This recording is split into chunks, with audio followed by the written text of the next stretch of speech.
She signed a marriage contract to save her father, but the millionaire broke every rule for love. Rain hammered against the glass walls of St. Vincent's Hospital as Clara Bennett sat across from a man she barely knew.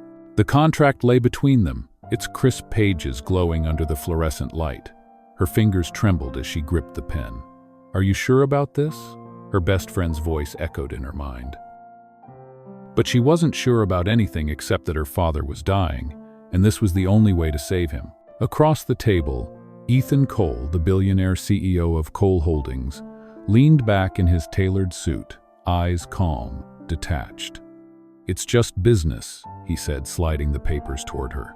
"You get the money for your father's surgery. I get what I need. 1 year, no feelings, no strings." The air between them felt heavier than the storm outside. Clara looked at the clock on the wall, 11:47 p.m. The surgeon's words replayed in her head. "Without the operation, he won't make it through the week." Her throat tightened. She picked up the pen. "If I do this," she whispered, "my father lives?" Ethan's gaze didn't waver. "He'll be in the best hospital tomorrow morning. That's my word." She signed her name, Clara Bennett, each letter an anchor pulling her deeper into something she didn't understand. The sound of her signature filled the sterile room like a verdict. Ethan reached for the contract, his voice cool. "Our agreement starts now. You'll move into my residence tomorrow. We'll announce the marriage within the week." Clara nodded, numb, the weight of her decision crashing over her. She stood to leave, clutching her coat, when his voice stopped her. "One more thing," he said. "Whatever happens, remember the rules." She turned, rain streaking the glass behind him like veins of light. "What rules?" Ethan's lips curved into the faintest shadow of a smile. "No emotional involvement. Ever." The elevator doors closed around her before she could respond.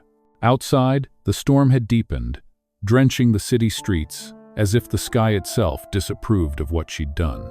By the time she reached her father's room, her shoes were soaked, her hair clinging to her face. He was asleep, machines humming softly beside him. She touched his frail hand and whispered, "You're going to be okay, Dad, I promise." In another part of the city, Ethan stood by the window of his penthouse, the signed contract in his hand. The skyline burned with distant lightning, reflecting in his eyes. He'd told himself this was a transaction, a calculated move to satisfy his grandfather's will. But the image of Clara's trembling hands wouldn't leave his mind. He poured himself a drink, the ice cracking like glass. 1 year, he murmured to his reflection. Just 1 year. Yet deep down, something inside him, something buried under years of discipline and control, shifted for the first time. And though neither of them knew it, that single signature had already broken the first rule. The next morning, the city was quiet after the storm, sunlight cutting through clouds that still smelled like rain. Clara stood in front of the mirror of a hospital restroom, her eyes swollen from a night without sleep. The signed contract felt heavy in her purse, like a secret she could never speak. Down the hall, her father was awake, pale but smiling. "They moved me to a private room," he whispered. "Can you believe that?" She forced a smile. "It is taken care of, Dad. Just rest." She did not tell him how. When the doctor came in with good news about the surgery being scheduled, Clara's throat tightened. Ethan had kept his word. By noon, a sleek black car was waiting outside the hospital. The driver handed her an envelope with one word embossed in silver: residence. Inside was a key card and a note written in precise handwriting. "Move in today. Wardrobe provided. Dinner at 7. She stared at the note for a long time before folding it into her jacket pocket. That evening she stood before the towering glass building that pierced the Manhattan skyline, Cole Tower. Her heart pounded as the elevator carried her up to the 58th floor. When the doors opened, she stepped into a world that smelled of cedar and money. Marble floors, panoramic windows, art pieces that looked like they belonged in museums. A woman in a navy dress greeted her. "Mrs. Cole, I am Lauren, Mr. Cole's assistant. Your suite is ready." The title made Clara flinch. She followed Lauren through silent corridors until they reached a guest room larger than her entire apartment. On the bed lay several dresses, each with a tag. "Mr. Cole requested you choose something elegant for dinner, Lauren said before leaving. Clara touched the fabric, soft as air, wondering how her life had changed in 24 hours. At 7 sharp, she walked into the dining room. Ethan stood by the window, the city glowing behind him like a sea of stars. He turned when he heard her footsteps. "You are punctual," he said. She nodded. "You said dinner at 7. A faint smile tugged at his lips. "You read contracts better than most of my lawyers." They sat across from each other at a long table set for 2. The silence was thick until she finally asked, "Why me? You could have chosen anyone." Ethan's eyes stayed on his glass. "Because you needed this as much as I did." He did not elaborate. After dinner, as she walked toward her room, she passed his office door left slightly ajar. Inside, stacks of legal files and framed photos of an older man filled the shelves. A single portrait of Ethan as a boy with his grandfather caught her eye. On the frame were engraved words, "To build something that lasts, build it with truth." Clara stepped back quietly. In her room, she looked at her reflection again, the silver city lights painting her face. "One year," she whispered to the mirror, "I can do this." But as the wind rose outside and the glass trembled, she wondered if she really could. In the next room, Ethan stood by his piano, fingers hovering over the keys yet unable to play. For the first time since his mother's death, he did not know what rule to follow. Days turned into weeks inside Cole Tower, and Clara slowly learned how to breathe in a world that was not hers. Each morning began with the same rhythm, the quiet hum of the elevator, the soft clink of dishes in the kitchen, the city waking below like a giant heartbeat. Ethan left early, always in a pressed suit, his words measured and distant.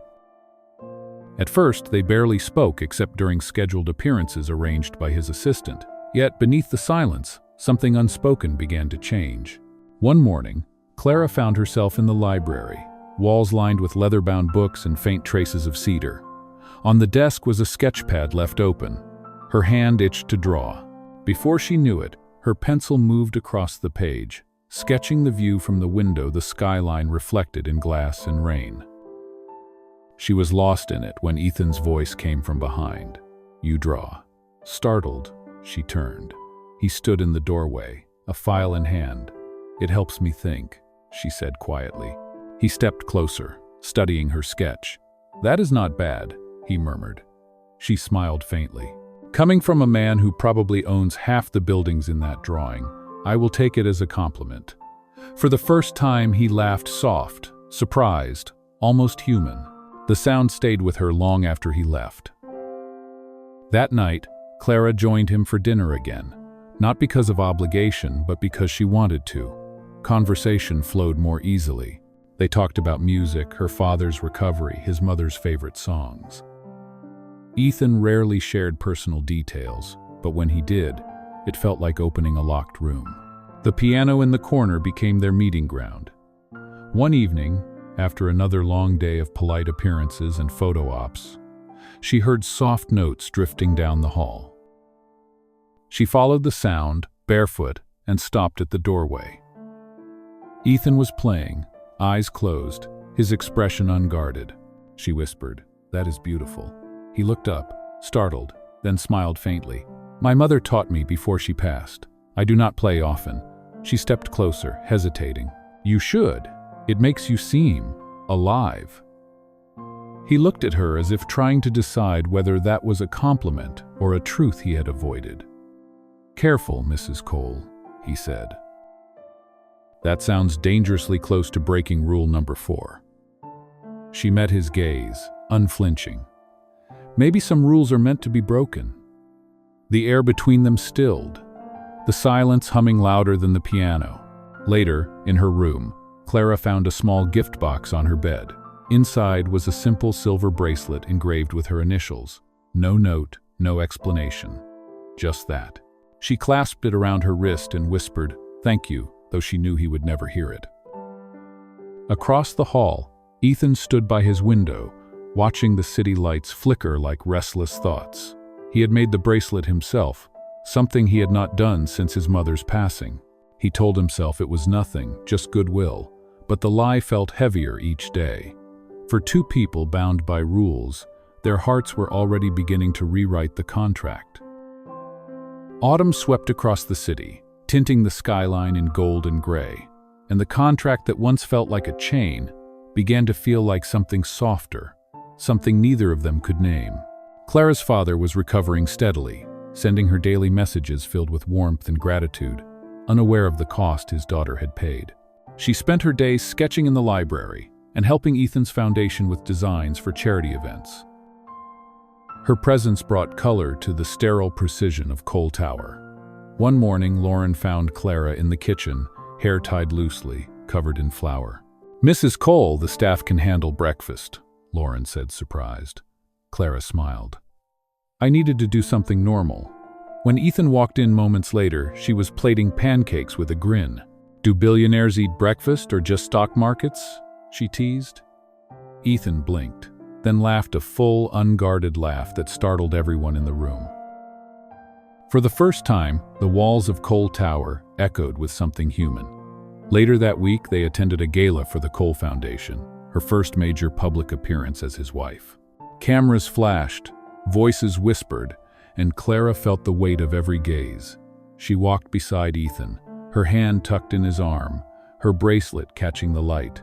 "Just breathe," he murmured, his voice low. "You belong here." During the dinner, a board member made a cruel remark about Ethan's charitable publicity stunt of marrying a nobody. Before Ethan could respond, Clara spoke, calm but firm. "If kindness is a stunt, then I hope we all fail spectacularly." The table went silent, the man turned red, and Ethan looked at her with something close to awe. When they got home, she expected him to retreat to his office, but instead he lingered at the piano. "You did not have to defend me," he said quietly. Clara shook her head. "Maybe not, but I wanted to." He looked up, his eyes softer than she had ever seen. "You keep breaking rules, Mrs. Cole." She smiled faintly. "Maybe they were bad rules." He reached for her hand, hesitated, then let go. That night, sleep would not come easily for either of them. Clara found herself standing on the balcony, watching the city lights blur through the autumn wind. Inside, Ethan poured 2 glasses of wine and joined her. For a moment, neither spoke.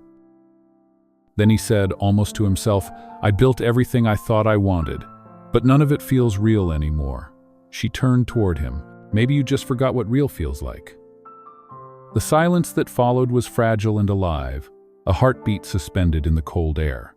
The next morning, she woke to find a sketchbook on her desk with a note inside, "For your art, E." She ran her hand over the cover, smiling through the ache in her chest. She knew she was falling for a man who had promised her nothing, yet gave her moments that felt like everything. And somewhere in the heart of that glass tower, the line between contract and connection had already blurred beyond repair. Winter crept into New York with quiet elegance, frosting the windows of Cole Tower and painting the skyline in silver. Clara had lived there for nearly 3 months, and the rhythm of their strange marriage had softened into something that almost felt natural. Mornings with coffee and soft laughter, evenings by the piano, and a silent understanding that neither dared name. The contract still hung over them like a shadow, but the air between them had changed. One night, as snow began to fall, Clara returned from the hospital after visiting her father. She found Ethan in the study, sleeves rolled up, eyes tired from hours of work. "You are home late," he said without looking up. "Traffic," she replied, setting down a paper bag. "You forgot dinner, so I brought you soup." His lips curved slightly. "You do realize this is not part of the agreement." She sat on the edge of the desk, smiling. "Then you can fire me for breach of contract." He finally looked at her, the sharp lines of his face softening. "I would rather renegotiate." Their laughter mingled with the sound of snow against glass, and for a moment, it felt like the world outside did not exist. The next morning, the warmth of that moment disappeared. Ethan's ex-fiancée, Victoria Hale, appeared unannounced at his office. She had once been the face of Cole Holdings, polished and ruthless. "You really married her?" Victoria said, voice laced with disbelief. "The press thinks it is romantic, but we both know what it is, a transaction." Ethan's jaw tightened. "Leave it alone. But Victoria never left anything alone. Within days, gossip sites exploded with headlines. CEO's fake marriage exposed. Clara saw it first while buying flowers for her father. Her hands trembled as she read the words, her chest hollowing out.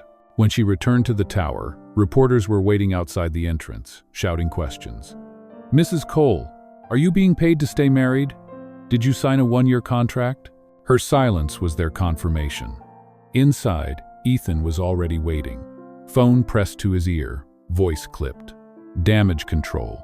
Pull every article that mentions her name." When he saw her, he hung up. "Clara, listen to me. I can fix this." But she stepped back, eyes glistening.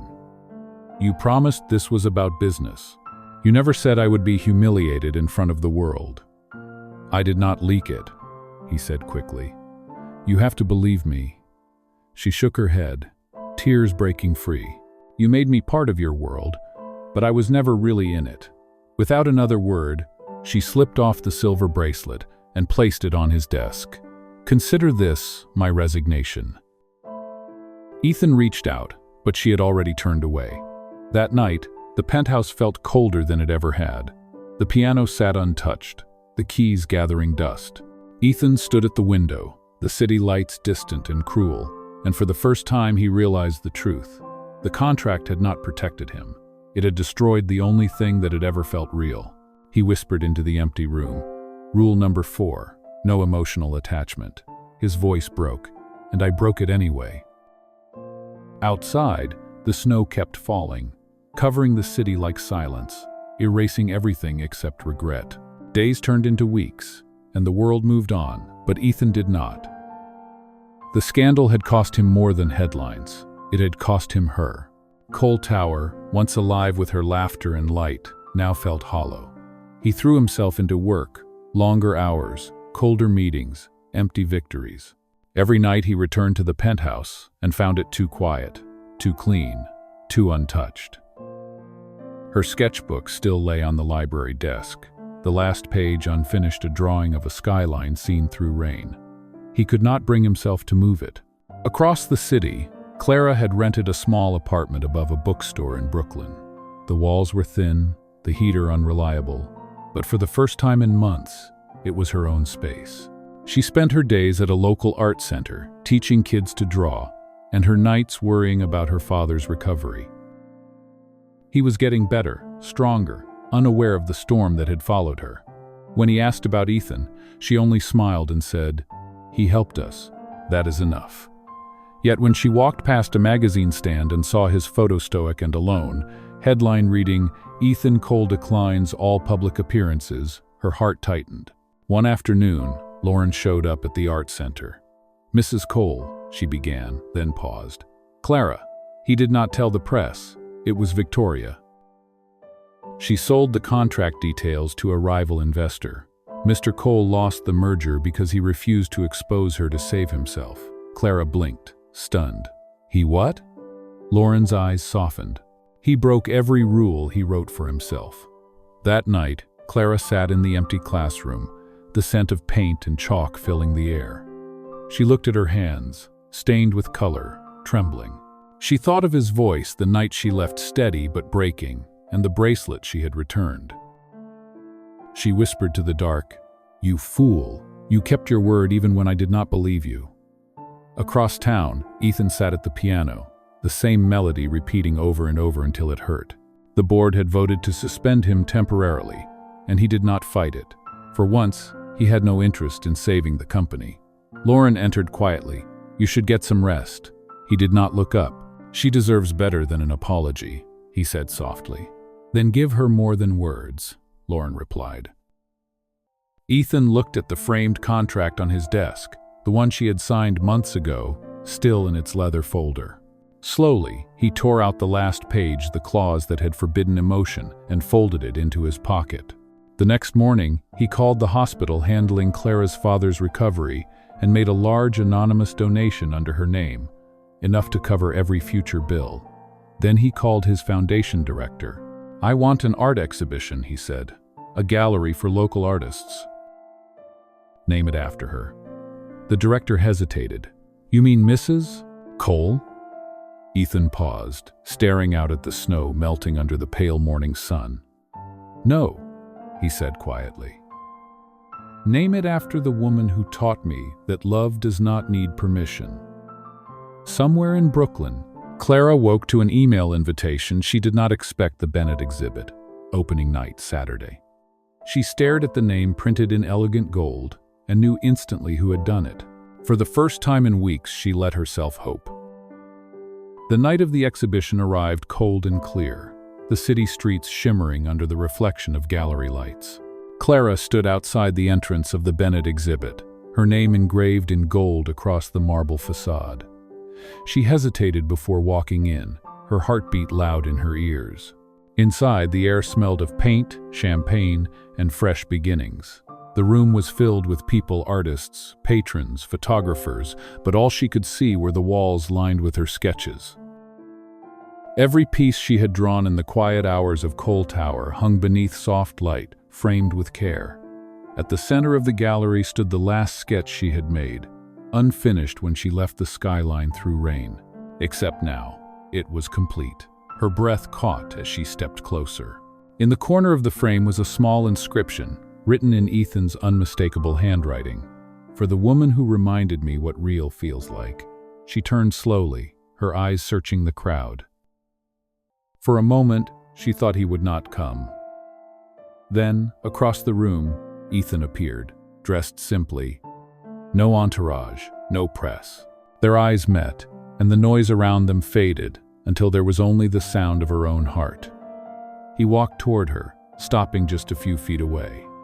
You came, he said softly. Clara nodded. You made it impossible not to, he exhaled, relief mixing with regret. Everything in this room belongs to you. The gallery, the foundation funding it, the program for young artists, it is all under your name? She blinked, stunned. Why? Ethan's voice lowered. Because you gave me something I never knew I was missing. Because I wanted to prove that this was never a transaction. She looked at him for a long time, the silence between them heavy with all the words they had not said. Finally, she whispered, You broke every rule. His smile was small but real. You were worth breaking them for. Tears welled in her eyes, not of sadness, but of recognition. Around them, cameras clicked, people whispered, yet none of it mattered. She took a step closer. You could have told me sooner. I was afraid you would not believe me. Try me, she said. And then, for the first time since that night at the hospital, he reached for her hand. The world seemed to hold its breath. Clara, he said, when I asked you to sign that contract, I thought I was buying control. But all I did was meet the only person who could take it away. She laughed softly through her tears. You are terrible at business, Mr. Cole. He smiled. Only when it comes to you. The applause began softly as the crowd realized what was happening, but Ethan barely heard it. All he saw was the woman who had walked into his life by necessity and stayed by choice.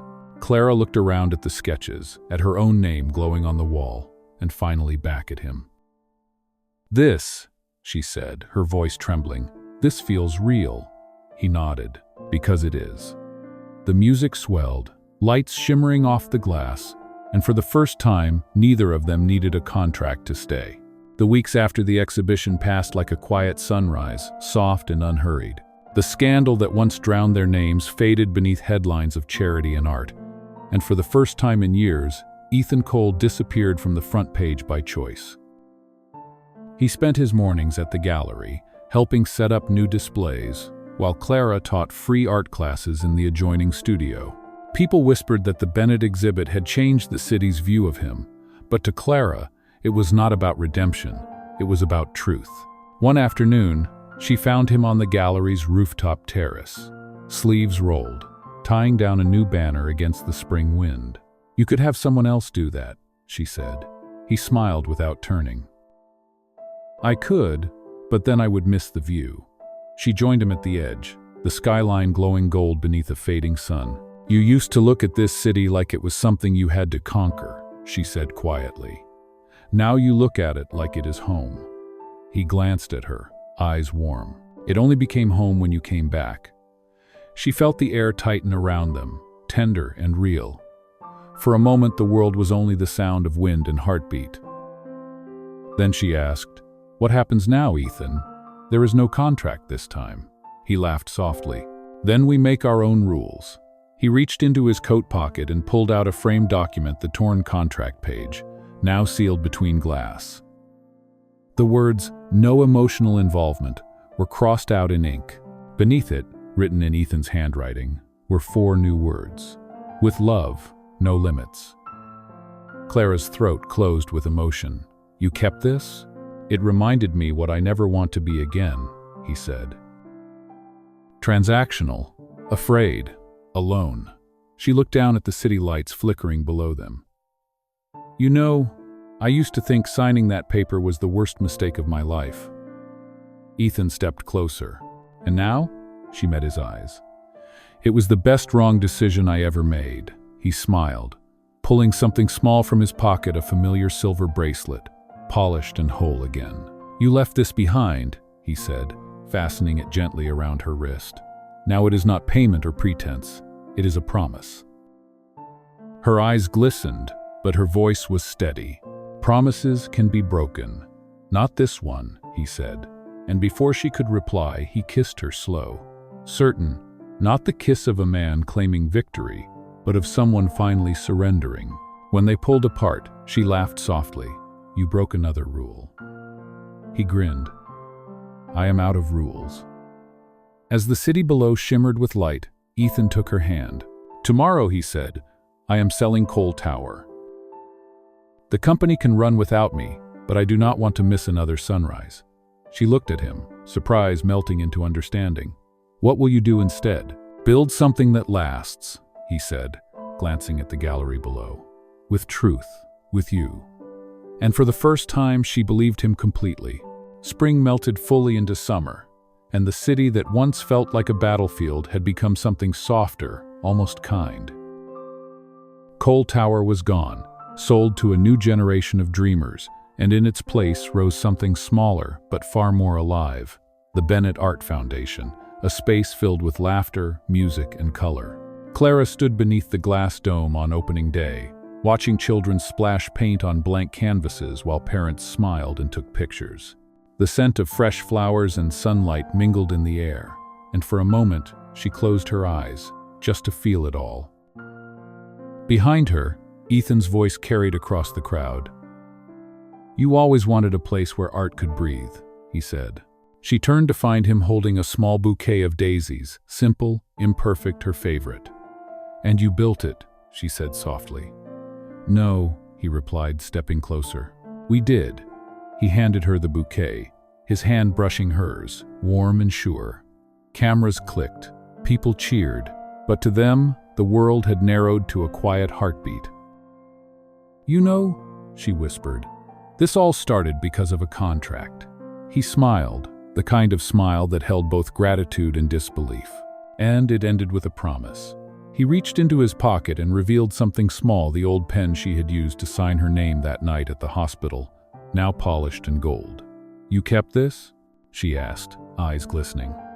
"It is the proof of everything we had to learn," he said. "That love is not a signature. It is what you do after the ink dries." Clara blinked back tears, laughter catching in her throat. "So what happens next, Mr. Cole?" Ethan leaned closer, his voice low and steady. "Next, we start forever."